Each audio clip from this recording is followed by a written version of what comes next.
Buenos días, les damos la bienvenida al seminario Elecciones en El Salvador. ¿A quiénes benefician los resultados? Nos da mucho gusto que nos acompañen. Soy Hazel Contreras, coordinadora regional en Centroamérica para Alianza Américas y estaré moderando esta conversación.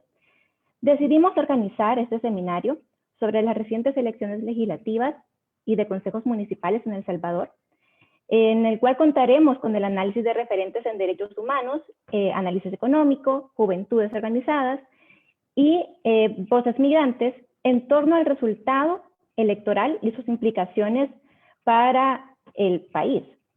Este seminario es un esfuerzo por avanzar en la construcción de vínculos entre las organizaciones y actores que trabajamos por la defensa de la democracia. Estamos interesadas en evidenciar la situación política, económica y social de El Salvador. Consideramos que es necesario entender cuáles son los problemas estructurales que afronta el país, recrudecidos por el reciente deterioro democrático que propician que las personas se vean obligadas a huir de sus comunidades.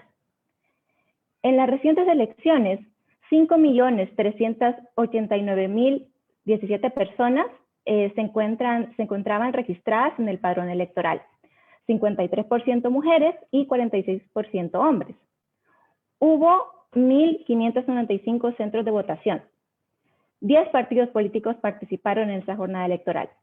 Y este año fueron elegidos 84 diputados propietarios y sus suplentes para la Asamblea Legislativa, miembros de consejos municipales y los representantes para el Parlamento Centroamericano. Según declaraciones preliminares del Tribunal Supremo Electoral, se estima que en las elecciones del 28 de febrero, el 51% de las personas inscritas en el padrón ejercieron su derecho al voto, lo que representa alrededor de 3 millones de electores. Tras varios días de escrutinio, bajo un ambiente tenso, se determinó que Nuevas Ideas, partido oficialista con corte populista creado por el actual presidente Nayib Bukele, obtuvo mayoría simple y calificada en la Asamblea Legislativa, además de 13 de las 14 cabeceras departamentales en cuanto a consejos municipales de El Salvador. Ante este panorama, ¿qué podemos esperar? ¿Cuáles son las realidades en las que los oficiales electos deberán de atender y afrontar? Para esta interesante conversación, tenemos a varias invitadas que son salvadoreñas, que están en El Salvador y que podrán darnos un panorama mucho más amplio. La primera de ellas, Celia Medrano, periodista salvadoreña con especialidad en derechos humanos, educación para la paz y gestión pública. Además, cuenta con una larga trayectoria en temas de movilidad humana, políticas públicas y protección humanitaria. Bienvenida, Celia. Se encuentra también Tatiana Marroquín, feminista, licenciada en Economía, con estudios de posgrado en Finanzas. Posee experiencia profesional en supervisión del sistema financiero y se desempeña actualmente como analista técnica en temas fiscales para el órgano legislativo en la fracción del FMLN. También nos acompaña Daniela Salamanca, joven organizada en el colectivo La Comuna, así como de la Comunidad de Estudios Decoloniales de El Salvador y participante del grupo gestor para la aprobación de la Ley de Reparación Integral de las Víctimas del Conflicto Armado. También se encuentra Oscar Chacón, cofundador y director ejecutivo de Alianza Américas. Lleva más de 30 años trabajando en la organización y defensa de los derechos de los migrantes en Estados Unidos. Él es salvadoreño. Bueno, les agradecemos mucho su participación en este seminario. Como podrán imaginarse, tenemos muchas preguntas.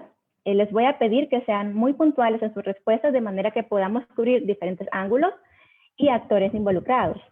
También mencionarles a los asistentes que pueden hacer sus preguntas en el transcurso del seminario a través de la casilla de chat o en los diferentes espacios en Facebook. Iniciamos. Celia, ¿qué elementos de la historia reciente del país identifica como preámbulo de la presencia inminente del partido Nuevas Ideas en el poder legislativo? Adelante, Celia.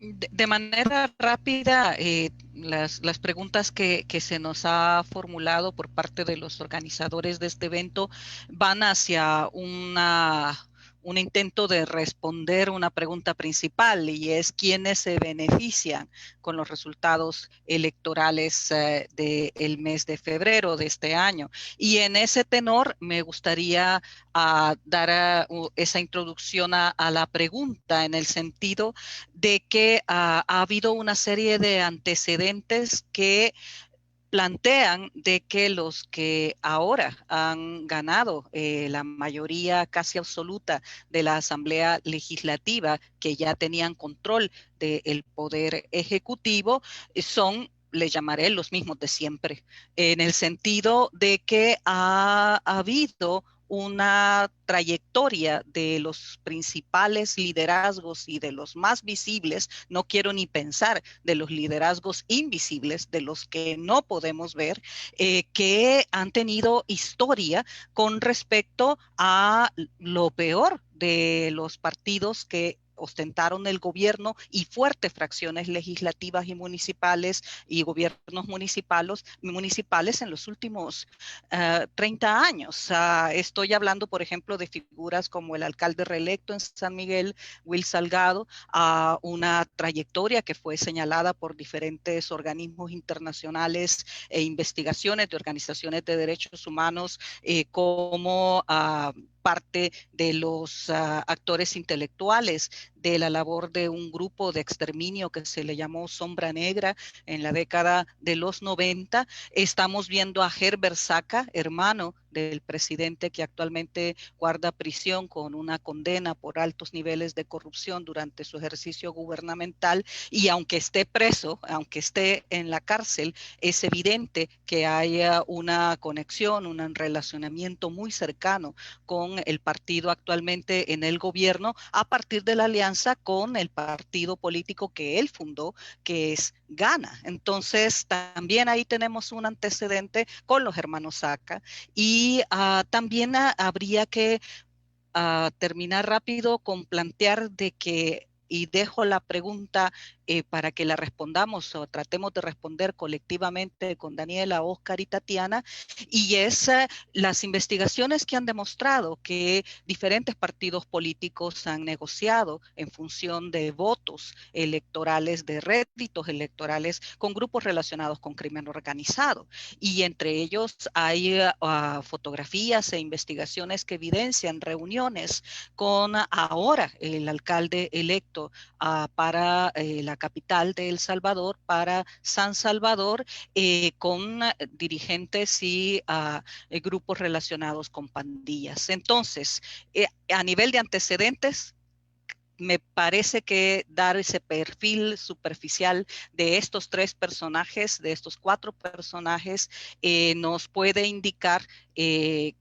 quiénes realmente estarán gobernando el país, primero con ya 2 años de gestión gubernamental, ahora con una mayoría casi absoluta en la Asamblea Legislativa, y el siguiente órgano del Estado, que será el órgano judicial. Muchas gracias, Celia. Ahora vamos con Tatiana. ¿Cuáles fueron los aspectos económicos relevantes a partir de la toma de posesión del presidente Bukele que tienen efectos en los resultados electorales recientes, sobre todo en la Asamblea Legislativa? Adelante.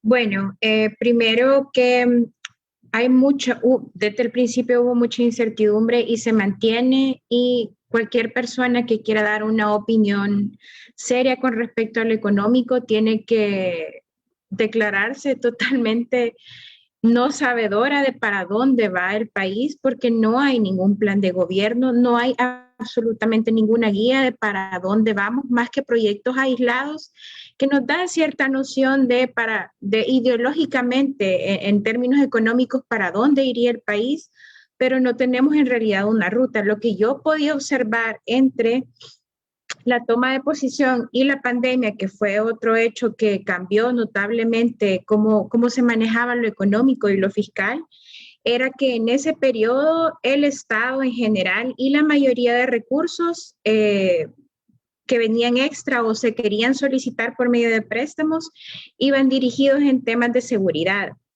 para fortalecer la seguridad y para reafirmar esta idea del plan de control territorial.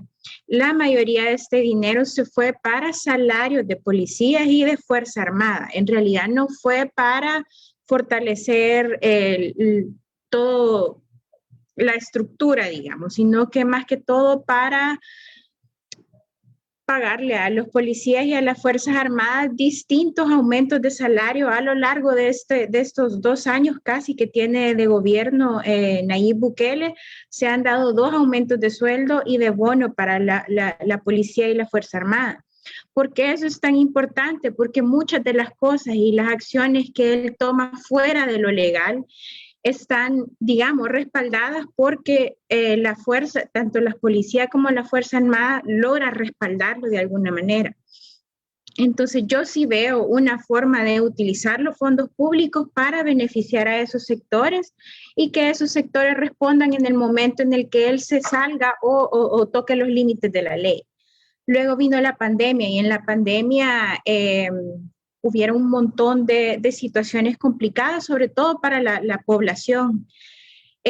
La mayoría del dinero que se utilizó no se tiene claridad de para qué se utilizó, que para mí ese sí es un gran sello de la administración, la oscuridad en el manejo de los fondos públicos.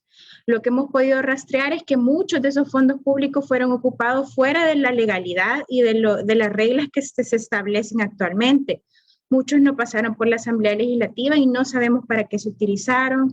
No coincide la cantidad, por ejemplo, de las canastas, esto que ha sido tan popular, ¿verdad? Estas bolsas solidarias, no se tiene claridad de dónde vino ese dinero y porque no coincide la cantidad de ingresos en el Ministerio de Agricultura con la cantidad de gastos que se ha tenido en esto. Entonces no sabemos exactamente si nos están diciendo la verdad de cuánto gastaron o cuánto es el total. La mayoría del dinero que sí podemos rastrear fue dirigido para las personas, pero bajo mecanismos bastante arbitrarios y que pudieron ser utilizados electoralmente, como la entrega de los $300, que técnicamente era una recomendación de la mayoría de economistas, porque en ese momento la gente no iba a recibir dinero.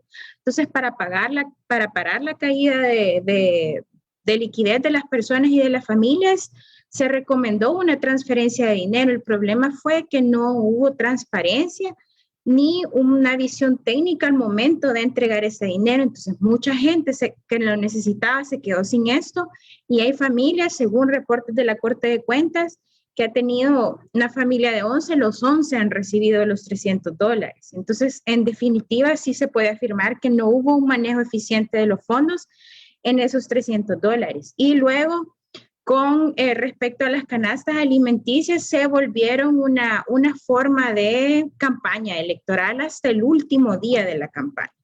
Y todo esto fue con fondos públicos y nadie lo pudo detener. Nada del sistema institucional que normalmente vemos, tanto electoral como Corte de Cuentas, como el Ministerio de Hacienda, la Asamblea Legislativa, nada pudo detener el uso de fondos públicos para temas electorales. Y una cosa última que quería mencionar, la cantidad de deuda que se ha utilizado también nos da una directriz de, como mencionaba Celia, quiénes están beneficiando de esta situación. No es cierto que el poder ha cambiado sustancialmente y que se está beneficiando otros que no son los mismos de siempre. En términos económicos, la deuda pública ha sido colocada en los bancos, en las AFPs y van a ser beneficiados más que todo el sistema privado, el sistema financiero, los bancos, con tasas de interés grandísimas que va a pagar la población. Del endeudamiento se beneficia a alguien. Y claramente han sido los inversionistas extranjeros y la banca privada. Y los inversionistas extranjeros son los que ahorita le está pachando el ojo al gobierno diciendo, bueno, ya te vimos que con el Fondo Monetario vas a hacer un acuerdo, que sí vas a tener dinero para pagarnos. Entonces, y el gobierno está vendiendo esto como que es de beneficio de la población, pero en realidad lo que está diciendo es, los inversionistas ven a bien que le van a pagar toda esa cantidad de intereses y de deuda que se ha consolidado a lo largo de los años y sobre todo en estos últimos 2 años. Gracias, Tatiana. Y ya en un aspecto social, Daniela, ¿cuáles han sido los avances y retrocesos en oportunidades para jóvenes en espacios de participación política, también desde 2019? Gracias, Heise. Bueno, quiero rescatar primero que nada que todo lo que vaya a decir son construcciones colectivas que hemos hecho con los compañeros, las compañeras y compañeras de la comuna. Un retroceso que vemos es que la agenda de los movimientos sociales se ha centrado en apoyar a los gobiernos o a los partidos y se relegan las reivindicaciones propias de nuestros espacios. Eso significa, por un lado, que hay un alejamiento entre la institucionalidad y las demandas que tenemos desde los territorios. Y por otro lado, que hay una ruptura bien fuerte, bien profunda, dentro de los movimientos, entre quienes están más metidos en la línea con el gobierno y quienes mantienen una postura un poco más crítica, digamos, con ellos.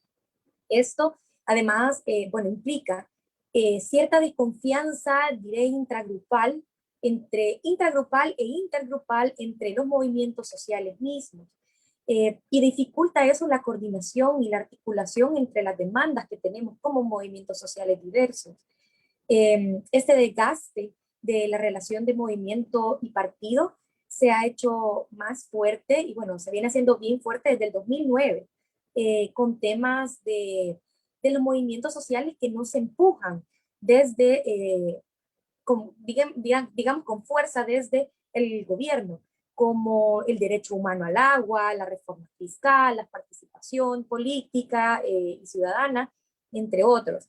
Y otro retroceso que hemos visto es que si bien hay espacios de formación política que son promovidos por diferentes colectivos, el problema es que al ejercer esa formación, al demostrar una agencia política como ciudadanos, al ejercer esta formación praxeológica que hemos tenido en estos espacios de formación política, el problema es que se nos reprime, se nos calla desde el Estado. Entonces eso es claramente un retroceso.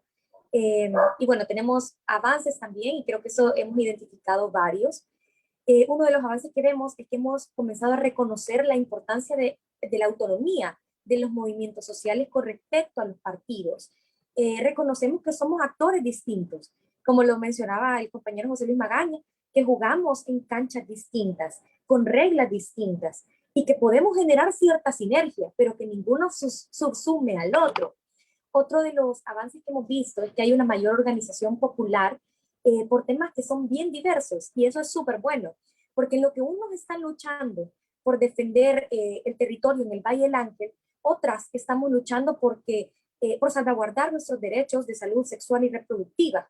En lo que unos y unos están luchando por que se apruebe una ley de identidad de género, otros colectivos están acuerpando a las compañeras en Florencia de distintas maneras. Y eso es lo interesante, en lo que unos estamos haciendo unas cosas, otros estamos haciendo otras en pro de nuestros derechos. Y nos damos cuenta que lo que estamos haciendo al final del camino es algo que me parece bien decolonial, que es tejiendo la comunidad más justa que queremos y soñando el mundo alternativo que nos parece que es posible. Otro de los avances que vemos es que los colectivos se están organizando también, no me gusta usar este término, pero bueno, en la periferia. Estamos saliendo de esa centralización del espacio.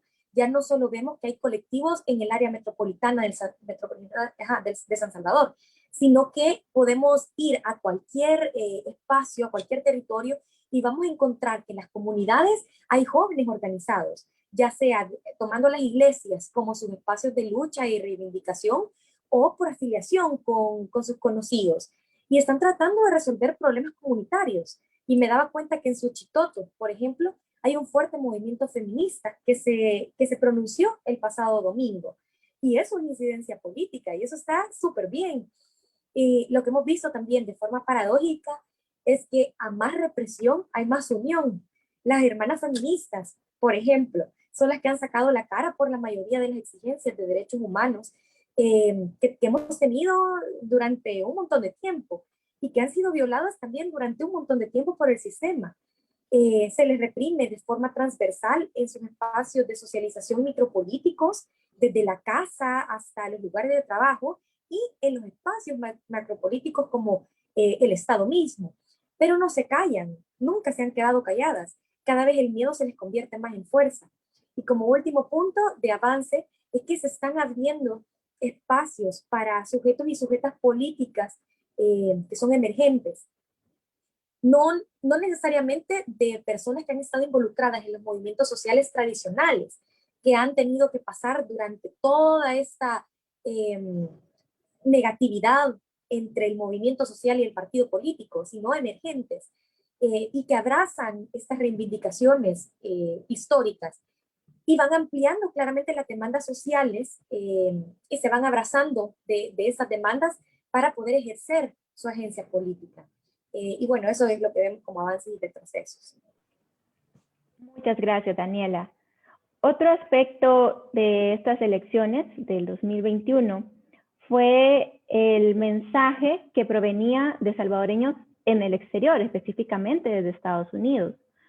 Oscar, ¿cómo percibe la población salvadoreña en Estados Unidos al gobierno de Nayib Bukele y cómo leen los resultados de este 28 de febrero? Bueno, en primer lugar, Hazel, es un placer estar en compañía de todas ustedes. Creo que hay que recordar que la pregunta que haces es una pregunta que corre el riesgo de caer en generalizaciones, ¿verdad? Que se hacen acerca de salvadoreños en el exterior y específicamente en Estados Unidos. Hay que recordar que en Estados Unidos hay más o menos 2 millones de personas salvadoreñas que vivimos, ¿verdad? En los Estados Unidos, que hay que recordar es un territorio vasto geográficamente hablando. Y la mayoría de esas 2 millones de personas, francamente te digo, no se preocupan cotidianamente de lo que está pasando en el país. O sea, son personas que están consumidas tratando de sobrevivir en Estados Unidos, tratando de asegurar que pueden poner comida en la mesa en sus casas, porque la mayoría no se emplean en trabajos necesariamente bien remunerados. Y eso quiere decir que en realidad el porcentaje de población salvadoreña que realmente se preocupa día a día de lo que está pasando en El Salvador o de las dinámicas políticas partidarias del país, siempre ha sido y seguramente va a seguir siendo una minoría. Entonces yo creo que eso es importante despejarlo. Hay que recordar que en Estados Unidos la cobertura periodística que se hace acerca de nuestros países es sumamente limitada. Y esto conlleva que mucha gente tenga que apoyarse en las redes sociales, particularmente Twitter, Facebook, WhatsApp. Y hay que reconocer que en este sentido, el partido oficial en el país ha demostrado ser extremadamente hábil proyectándose de una forma mucho más grande de lo que realmente las cosas son, precisamente a través de redes sociales. Entonces, en ese sentido, sí hay efectivamente eco, ¿verdad?, a los metamensajes que salen desde El Salvador y que se proyectan ciertamente hacia salvadoreños en el exterior que tienen la fortuna, el privilegio de realmente tener tiempo para estar viendo lo que está pasando en el país. Y en ese sentido, yo creo que es importante rescatar de que al igual que ha pasado lamentablemente en El Salvador, digo en el territorio nacional, hay una buena cantidad de personas salvadoreñas que han caído en un plano de fanaticismo increíble, ¿verdad? Con relación a el partido oficial, con relación a la figura del presidente,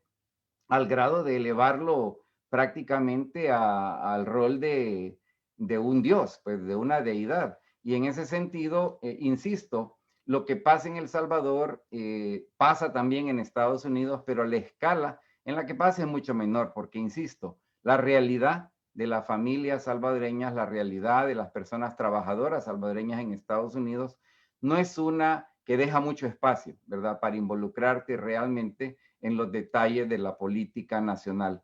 Y esto creo de que sí ha abierto una posibilidad de conversación entre círculos más educados, círculos más establecidos en Estados Unidos, que sí vemos con preocupación, particularmente lo que se pudiera caracterizar como una escalada autoritaria en el país y que lo vemos como un eco, ¿verdad?, de una realidad que no es exclusiva de El Salvador. Hemos vivido los últimos 4 años bajo un gobierno con increíble tendencia autoritaria en los Estados Unidos.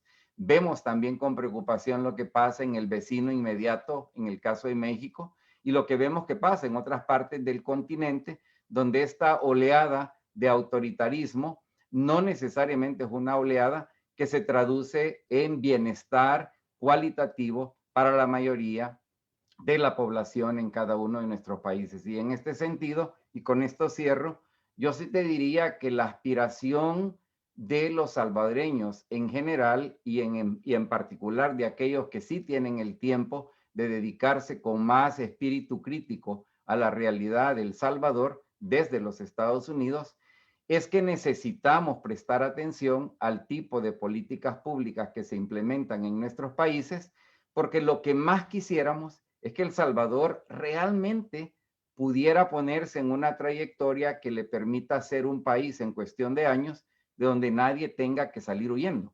¿Verdad? Esa no es la realidad de hoy, pero es una aspiración, ¿verdad? Y cuando digo salir huyendo, no estoy hablando solamente de violencia, sino salir huyendo de la violencia quizás más común, pero menos hablada, y es la violencia de la opresión económica, la que mantiene a tantos salvadoreños deseosos de un empleo sin poder conseguirlo, que tiene tanta necesidad de cuidado médico sin poder accederlo.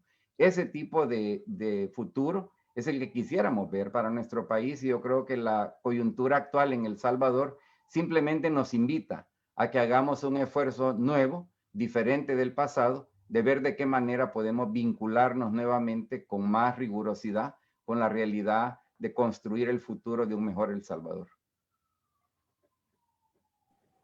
Gracias, Oscar. Hablando de los riesgos, Celia, ¿cuáles son los que se identifican en materia de derechos humanos a partir de la nueva composición de la nueva Asamblea Legislativa? Celia, se encuentra en mute. Ahora sí. A mí se me preguntaba en una ocasión, la noche que vimos los resultados electorales para municipios y Asamblea Legislativa, que si ese apoyo popular expresado en voto ya nos dejaba mudos a quienes planteábamos que había autoritarismo en El Salvador. Y lo primero que respondí en ese momento era que un perfil autoritarista y autocrático, un camino claramente trazado, militarista, no se pierde y no debe de dejar de ser señalado por el hecho de que tenga apoyo popular expresado en votos. Ese es el primer punto que hay que entender, porque de lo contrario estamos asumiendo de que ya no tenemos nada que decir, que tenemos tres opciones: o nos vamos del país y acompañamos a Oscar Chacón y en otros lugares, o nos callamos y nos plegamos al poder dominante, o tratamos de generar procesos mucho más a largo plazo, que van mucho más allá que las elecciones, que un evento electoral cada 3 años, cada 5 años, en el que tenemos que responder sobre la lógica electoral de ganar votos. Entonces, creo que en esas tres líneas hay que tratar de dar respuestas. Tatiana planteaba quiénes son los que se están beneficiando, reforzando el tema de que los que se benefician son los mismos de siempre, ocupando recetas viejas de siempre lo mismo, y en el sentido de que tienes siempre se aplica y se trata de aplicar la receta populista de regalar comida, de regalar dinero, de mentir y mentir e insistir en mentir hasta la búsqueda de que eso se convierta en verdades, propio de gobiernos incluso de carácter fascista, y el tema de tratar de hablar de planes que no existen, de hablar de promesas que no serán cumplidas. Entonces, en esa lógica creo que es lo más importante para subrayar en esta parte.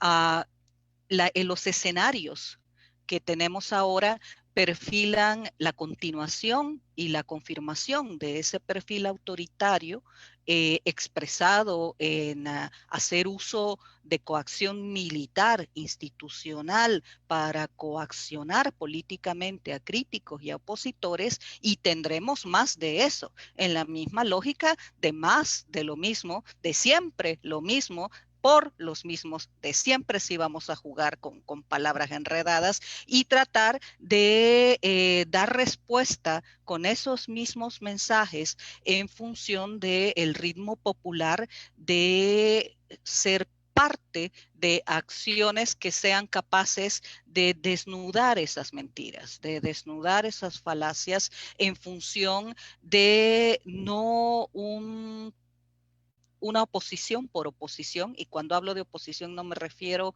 a oposición política partidaria, sino a ser parte de iniciativas en todo nivel, donde el perfil autoritario tenga que encontrar contrapesos. Si no los va a tener en la Asamblea Legislativa, si no los va a tener en el órgano judicial, que de hecho yo ya veo un acentuamiento del perfil casi timorato de muchos funcionarios del orden judicial, que no detuvieron este avance. Este gobierno ha ganado la Asamblea Legislativa utilizando el gobierno como estructura política partidaria para hacer proselitismo a todo nivel, y ahora lo hará también en la Asamblea Legislativa porque quieren más, que con eso termino.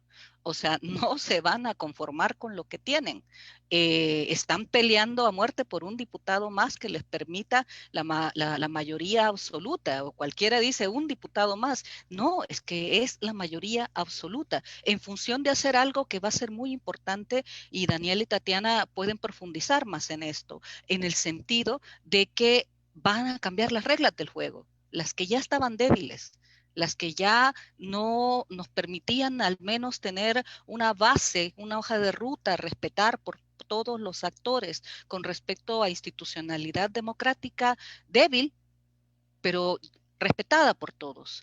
Entonces ahora los mismos de siempre, con apoyo popular en votos, van a cambiar las reglas del juego. Entonces hablar de ilegalidad, hablar de inconstitucionalidades, hablar de que esto rompe normativa internacional suscrita por el Estado salvadoreño, va a ser todavía más exigente porque simplemente no les importa. Gracias, Celia, por ese análisis tan profundo que genera más preguntas de lo que podemos esperar. Así que les invitamos a que ubiquen sus preguntas ya sea en la casilla de chat por Facebook o dentro del seminario para que se puedan hacer al final.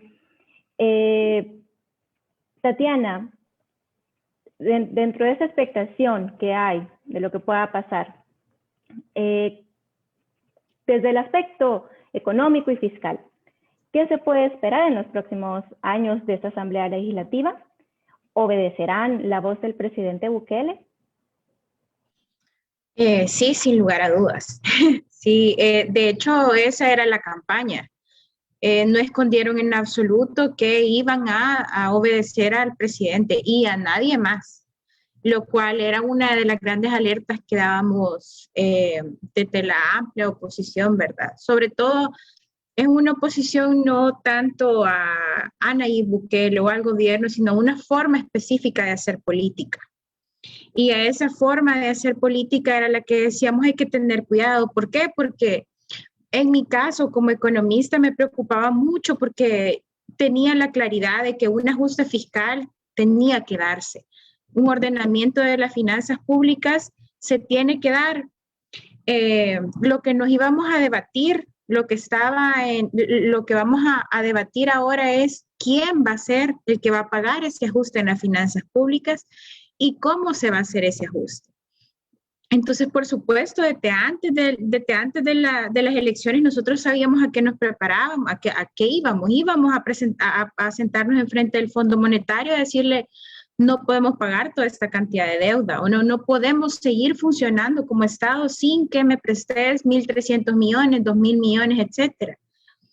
Pero ahora lo que tenemos, la correlación que se tiene ahorita es que no hay la más mínima pluralidad o necesidad de consensos legislativos para poder aprobar cualquier cosa que se decida.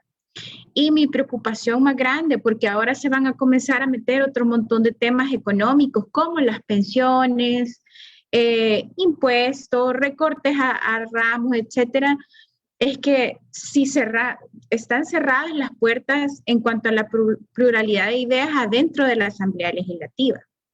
Pero afuera es donde las tenemos que comenzar a abrir, y yo veo, me siento muy triste, tengo que decir, no hay otra palabra, en ver a la población entregándole un cheque en blanco al presidente. Y es que a un político nunca se le entrega un cheque en blanco, mucho menos de las finanzas públicas, de las pensiones o del futuro de nuestras familias. Entonces, es justo ahora donde yo entiendo, puedo llegar a matizar todas las razones por las cuales le dieron tanto poder, pero ahora sí hay que hacer un llamado a la población porque no continúe entregando tanto poder o tenga tanta fe ciega en que todo lo que se hace bien, incluso aquello que está fuera de lo legal. Y hay algo bien importante que decía Celia, que a mí me parece muy relevante, incluso desde el análisis económico, porque a mí me preguntan ahora, bueno, pero ¿qué es esto del ajuste fiscal? Sí, normalmente, bajo las condiciones normales es disminuir ingresos, aumentar ingresos, disminuir gastos, estas fórmulas tradicionales, pero la línea de lo legal y de lo ilegal ya no es la misma. Entonces, ahora, por ejemplo, la clase de negocios que puede tener el Estado salvadoreño con el sector público, el sector privado, puede ser totalmente diferente a las que hemos estado viendo. No solo abrir espacios como a socios públicos privados y a las zonas económicas, que ya lo mencionó uno de los diputados más influyentes de Nuevas Ideas. Entonces, no es solo abrir el camino a que lo privado comience a comerse sustancialmente lo público, ¿verdad? Y los territorios de la población, sino también abrir espacio a negocios de los cuales no vamos a tener absoluta contraloría o que pueden estar muy fuera de nuestras ideas de cómo tiene que ser el medio ambiente, de la capacidad de la población de tener voz dentro de lo que se puede hacer en sus territorios, o cosas aún más graves como traer negocios con los que éticamente no estaríamos de acuerdo como sociedad en algún momento, pero que pueden cambiar en la legislatura. Recordemos que ahora lo legal y lo ilegal va a estar en manos de ellos. Entonces, por eso es que la población ahora tiene que estar mucho más despierta. Ok, ya le entregaron, ya se entregó esa cantidad de poder, pero no dejemos de auditar cómo se utiliza, porque tenemos que encontrar esos espacios en este montón de poder que se le ha entregado para continuar haciendo contraloría desde la ciudadanía. Gracias, Tatiana. Daniela, ¿cuál sería el ambiente social que desde los movimientos y las juventudes organizadas se avisora para los próximos 3 años? Gracias, Hazel.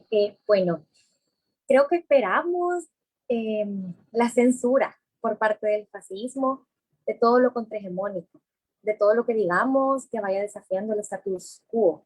Y no solo de lo que digamos, sino más bien de lo que hagamos en contra de la hegemonía recalcitrante que claramente nos quiere tener en la desigualdad siempre. Me acordaba que hace poco tuvimos un conversatorio desde la comuna con el colectivo CODEFAM de madres de víctimas del conflicto armado, y una de las representantes, Madre Sofía, hablaba sobre lo peligroso que era en la guerra pensar y denunciar, que en la guerra te llevaban preso por cualquier cosa y aún más que te llevaban preso por manifestarte. Y después del 28 de febrero, bueno, desde antes, ¿verdad? Pero creo que el 28 de febrero marca un precedente. Los actos de la guerra ya no son tan distintos cuando estamos hablando ahora de los actos que se vayan a hacer en contra de los movimientos sociales. Pues creo que ha habido un empoderamiento a los cuerpos represivos por parte del Estado. Y para muestra un botón, el pasado domingo en la marcha feminista quisieron apresar a 2 de nuestras compañeras. La policía se las quiso llevar por ejercer su libre derecho de protesta, de manifestarse. Y por eso creo que esperamos una represión, ya lo decía Tati cuando menciona esto de la pluralidad. Creo que esperamos una represión a la diversidad de sentipensares. Los movimientos sociales nos caracterizamos por eso, por ser plurales. Y por eso también exigimos la pluralidad de representación y de sentipensares en el aparataje estatal. Y que vayan en línea, claro, de salvaguardar los derechos humanos. Y después de las elecciones, creo que ahora nos damos cuenta que tenemos una asamblea legislativa que ha roto con toda esperanza de tener pluralidad. Y ahora está pintada de banderas que atentan contra lo que los diversos movimientos sociales exigimos. El derecho al agua, la libre expresión, las políticas de educación sexual, el acceso a la salud, la educación y la vivienda digna. Y eso solamente por mencionar algunas de las cosas por las que luchamos. Pero claro está, no les importa, porque es un Estado capitalista y diré fascista, y se vela ahora por los intereses de las élites. Y lo que nosotros como movimientos sociales exijamos, aquello que no se apegue, no solamente no importa, sino que se va a reprimir. Y abordando un poco la pregunta general de este conversatorio, nosotros sabemos y estamos seguros como movimientos sociales que las elecciones del pasado 28 de febrero a nosotros no nos benefician. Sabemos que hay una movilización grande para callarnos, pero ahí está el detalle. No somos pocos quienes estamos exigiendo el mantenimiento de una democracia débil, diré, pero una democracia al final de todo, que habíamos logrado después del 92. No somos desconocedores de la historia y tampoco somos desconocedores de los procesos y las consecuencias tan nefastas, tan terribles que se tienen en los países con instauración de las dictaduras. Y por eso es que ahora más que nunca nos mantenemos juntos, nos mantenemos unidos, tratando, claro, de alzar la voz al unísono en medio de las balas y de las amenazas, en medio del gas y de todo lo que se nos quiera, de la violación y la agresión física incluso. Los movimientos sociales somos eso, somos un arma política. Pero diré, no somos un arma como las que tiene el Estado de calibre 22. Nosotros somos un arma que está caracterizada por la unidad, por el amor, la valentía y las voces. Claro está que se van a sentir violentados porque estamos tratando de romper con el status quo cuando nosotros demandamos algo. Estamos tratando de romper con esa forma de socialización tan desigual que nos instauran desde pequeños en cualquier institución a la que nosotros vamos. Llámese familia hasta las escuelas, los medios de comunicación y demás. Entonces, sí se van a sentir violentados por lo que nosotros estamos haciendo. Y por eso van a responder con más violencia, porque estamos instaurados en un sistema que responde, que es reactivo, que no es profiláctico, sino que se caracteriza por eso, por ser reactivo. Pero nosotros no nos vamos a callar, o sea, estamos en contra de lo que se dicta desde el Estado-Nación con su política moderna, capitalista, patriarcal, pero tenemos la voluntad política y las acciones para exigir cambios, aun cuando en todos estos 3 años nosotros tengamos un ambiente bien hostil para nosotros. Gracias, Daniela. Oscar, los salvadoreños en el exterior cumplen un papel esencial en la economía nacional. Sin embargo, no participaron en este proceso electoral.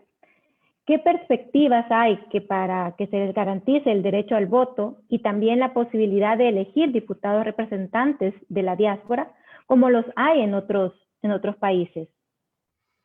Bueno, mira, antes de responder directamente a tu pregunta, quiero compartir un par de ideas que, especialmente saliendo del trauma que fueron los 4 años de Donald Trump en Estados Unidos, creo que son aplicables al caso salvadoreño. Lo primero es que ser popular y ser electo no es sinónimo de estar en lo correcto. Yo creo que eso es bien importante que lo entendamos. O sea, porque a lo largo de la historia, partidos extremistas han llegado al poder, ciertamente porque fueron populares y fueron electos, pero eso no quiere decir que es sinónimo de estar en lo correcto. Yo creo que eso es importante entenderlo. Lo segundo, que creo que hay que relativizar también el tema de qué pasó en esta elección recién pasada. utilizando los datos que tú compartías en la introducción, Hazel, estamos hablando de que 25% de las personas elegibles para votar en El Salvador fueron las que le han dado el poder casi absoluto a un solo partido. Yo diría a una persona, más que a un partido, a una persona. Entonces hay que relativizar esto con relación a los comentarios que hacía tanto Celia, Tatiana como Daniela, de que estamos hablando de que el grueso del pueblo, el grueso de la sociedad no le ha dado beneplácito, ¿verdad? Lo que está pasando. Y eso hay que utilizarlo con mucha insistencia, porque estoy muy consciente de que en El Salvador se habla de que quien está con el gobierno o con el partido oficial es el 90 y pico % y el resto pues no importan, lo cual no es cierto, ¿verdad? En base justamente a los datos que tú compartías, yo creo que es importante destacarlo. Lo que quiero realmente señalar también es que indudablemente los salvadoreños aspiramos a tener más influencia en El Salvador. Pero yo dije algo temprano que lo quiero repetir. Hoy por hoy, el grado de organización social, política de salvadoreños en Estados Unidos, con el fin deliberado de poder tener influencia en el país, es muy, pero muy incipiente, ¿verdad? Es un proceso que apenas está resurgiendo, y digo resurgiendo porque es muy diferente a lo que pasaba en los años 80, cuando los salvadoreños en Estados Unidos realmente nos convertimos en una fuerza política muy influyente sobre temas de política exterior en El Salvador, en Centroamérica, desde los Estados Unidos. Y han cambiado mucho las cosas de los 80 para acá. Hoy en día, habemos cerca de 1 millón de personas de origen salvadoreño, tanto los que nacimos allá, que nos hemos naturalizado, como los que han nacido aquí, que somos ciudadanos de los Estados Unidos y que podemos votar en los Estados Unidos y que le estamos pasando la cuenta a nuestros representantes electos, tanto en la Casa de Representantes como en el Senado, para que también nos ayuden a vigilar estos desarrollos de nuestros países de origen que son preocupantes, incluyendo la escalada autoritaria, como también la corrupción, como la impunidad, para mencionar algunos de los más graves males que tenemos en nuestros países. Y el derecho a votar en las elecciones de nuestro país, realmente hay que entenderlo como una tecla del teclado de un piano. Es decir, hay muchas maneras de influir políticamente, el electoral es uno. Yo en lo personal no estoy 100% de acuerdo que es bueno influir en las elecciones municipales o legislativas, a menos que tengamos, como tú bien dijiste, una cuota específicamente designada para la colonia salvadoreña en el exterior. Pero hay que recordar, porque hay que prestar mucha atención a esto, si algo como eso pasa en un vacío de organización social autónomo desde sociedad civil de los salvadoreños en el exterior, eso pudiera ser enteramente manipulado y hay que tener mucho cuidado.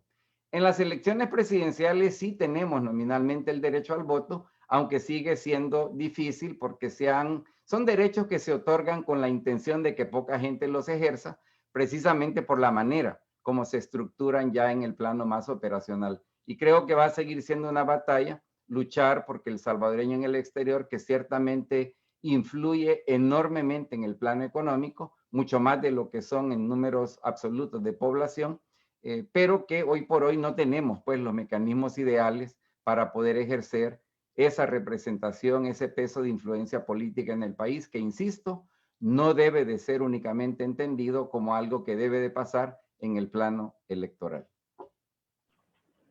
Gracias. Estamos ya por iniciar la parte de preguntas de los asistentes, así que vamos a dar una pregunta más en lo que recibimos las demás.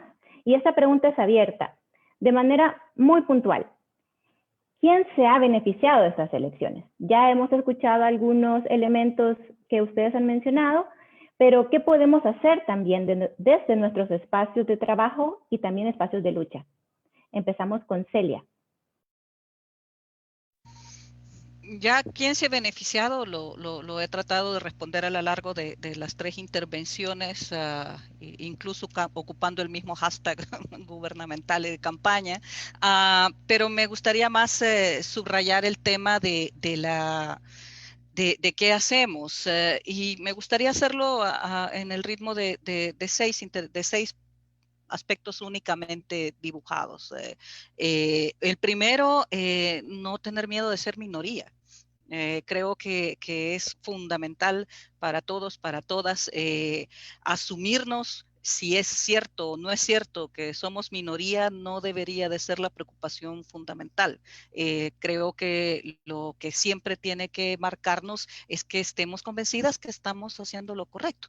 Entonces, creo que es el primer punto que hay que subrayar. El segundo tendría que ver con evitar caer en la tentación de querernos ver cerca del poder cuando cuestionamos ese mismo poder. A mí me preocupa mucho, por ejemplo, cuando muchas organizaciones plantean es que hay que estar adentro, cuando muchas organizaciones plantean es que hay que tomarse la foto con la ministra, que hay que tomarse la foto con el ministro, con el director, con el presidente, si es posible. Sí, hay que interlocutar y dialogar con cualquiera que ostente poder en diferentes niveles, pero eso no necesariamente debe de visibilizarse a no ser que se logre incidir con esa acción y lo que se visibilice sea la incidencia que se logró y no la foto con el presidente, con la presidenta, con el ministro, con la ministra. Esto es muy importante porque es muy de algunas organizaciones, algunas de cooperación, otras de movimientos sociales, que es muy importante verse cerca, confundiendo interlocución real con el estar en una reunión, participando en espacios donde peligrosamente podemos estar avalando o permitiendo que se vea como un aval nuestro el participar en espacios donde no está nuestra agenda ni siquiera visibilizada. Creo que tenemos que atender mucho este aspecto. El otro es tratar de trascender de los aspectos ideológicos. No digo que nuestras acciones no tengan una base ideológica. Estoy planteando de que si bien la unidad romántica hace mucho que entendemos que no existe, pero sí la capacidad de tener unidad en la acción. El estar tan dispersos, tan divididos, nos debilita aún más. Entonces, es muy importante tener la capacidad de cerrar filas sobre agendas muy concretas que toquen principalmente a esferas de poder. En esto quiero plantear creo que tenemos que cambiar nuestra narrativa cuando hablamos de un solo líder o de un solo liderazgo. Creo que alimentamos ese imaginario. No es cierto. Hay que tocar más bien quiénes son los que controlan realmente ese liderazgo popular mediante el cual se pudieron engañar a votantes para pensar que había un cambio. Entonces yo creo que tenemos la responsabilidad de cambiar esa narrativa y tratar de que nuestra narrativa vaya enfocada, enfilada en señalar y plantear a los que realmente están moviendo las teclas, a los que realmente están ejerciendo poder y al quien como dice Tatiana, y a quien algunos votantes muy fuerte votación dio un cheque en blanco. Yo ahí también plantear de que no lo veo como cheque en blanco en sí. Son los mismos que van a querer seguir recibiendo canastas, son los mismos que van a querer seguir recibiendo $300, son los mismos que, no importa a costa de qué, pero han decidido sacrificar libertad por alguien que les solucione los problemas inmediatos al más corto plazo, y una receta populista muy exitosa no en nosotros. La última que plantearía es ver esto desde una visión mundial. No es exclusivo lo que está pasando en El Salvador, no lo ha sido tampoco en líneas de tiempo relativamente recientes. Y en ese aspecto hay que ver una visión muy conservadora que está tomando poder y posesionándose desde hace mucho tiempo, que la representan personajes como Trump, que el hecho que haya perdido las elecciones no quiere decir que esté débil. Por el contrario, está recogiendo fuerzas y energías en función de que el trumpismo, si lo vamos a llamar de alguna manera, siga posesionándose, y tenemos un gobierno conservador, un gobierno de derechas acá ahora con mayoría legislativa y con el Poder Ejecutivo muy común y afín a una lógica trumpista de gobernar. Entonces yo creo que no hay que perder de vista de que estamos en una lógica de una lucha mundial, no exclusivamente de estos 20,000 kilómetros cuadrados que representa El Salvador.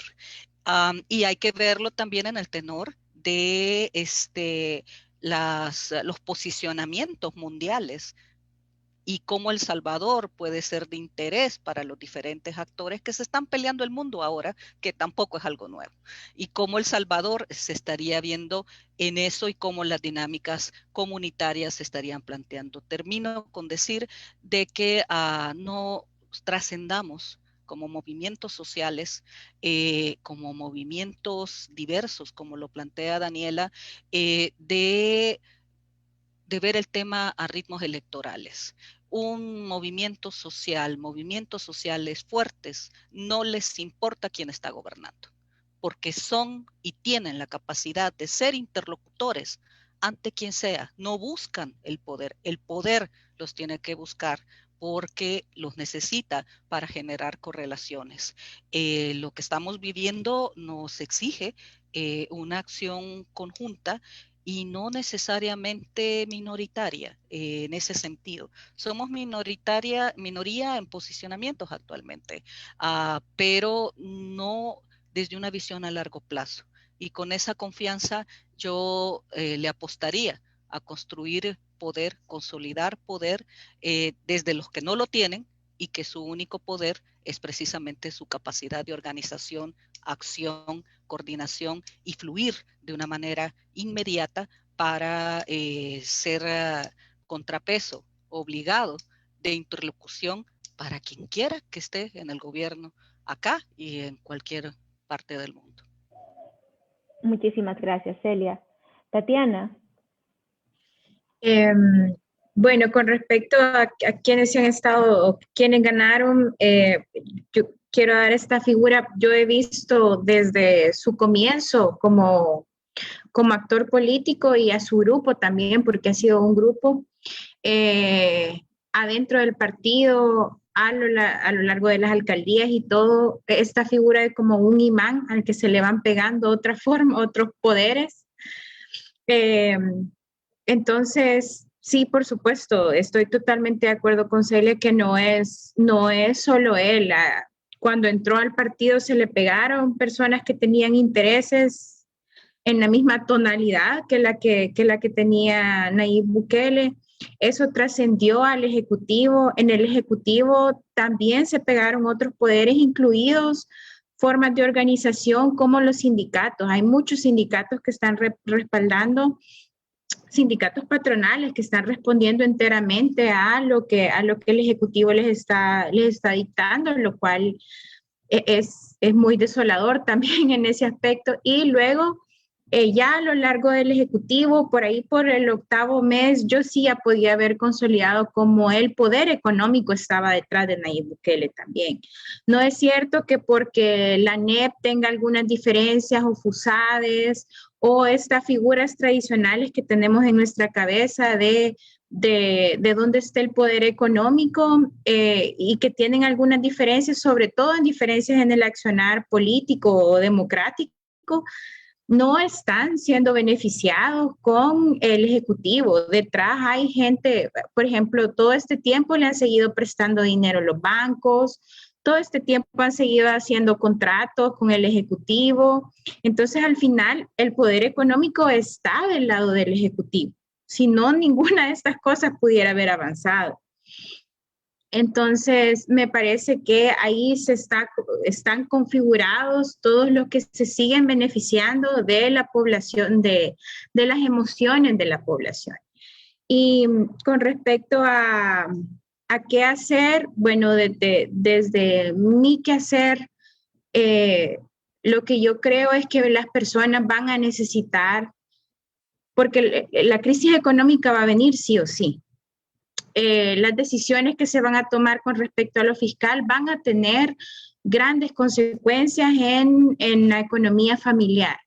Y las personas al final van a tener necesidad no solo de entender lo que les está pasando, sino también de tener las herramientas para luchar en contra de eso que les está pasando.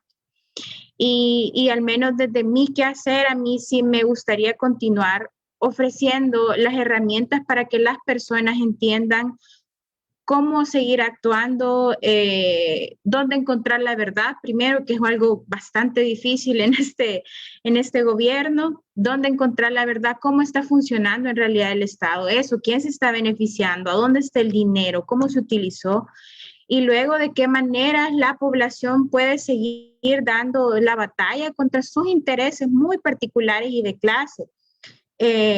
Por todo este río, no tenemos que dejar de luchar, por ejemplo, por aumentar el salario mínimo, que continúe estancado, o por ver las condiciones de vida de la mayoría de la población que está en el sector informal, que la mayoría son mujeres y que no tienen respuesta ni van a tener respuesta del Estado. Entonces, toda esa clase de cosas me parece que todos esos temas y esas problemáticas de la población no van a ser respondidas desde estos accionarios mediáticos e inmediatos del Ejecutivo, y nosotros sí tenemos que estar del lado de la población en cuanto a acompañarlos a esas exigencias. Gracias, Tatiana. Solo les quiero comentar que ya estamos sobre tiempo. Increíblemente, con los aportes que han dado, han respondido a la mayoría de las preguntas de la audiencia. Entonces, eso significa que hemos logrado el objetivo del seminario. Antes de eso, pues, solo quería comentarlo. Pasamos con Daniela. Adelante. Gracias. Rapidito. Creo que soportamos a Celia y a Tati con la pregunta de la primera, que es a quién benefician estos resultados. Paso a la otra, que es qué podemos hacer como movimientos sociales. Creo que, bueno, es una cuestión de seguir fortaleciendo la articulación de nuestras luchas y las demandas de los diferentes movimientos sociales. Todas, hasta cierto punto, somos parte de una misma lucha y estamos luchando claramente contra el sistema mundo capitalista, patriarcal, colonial.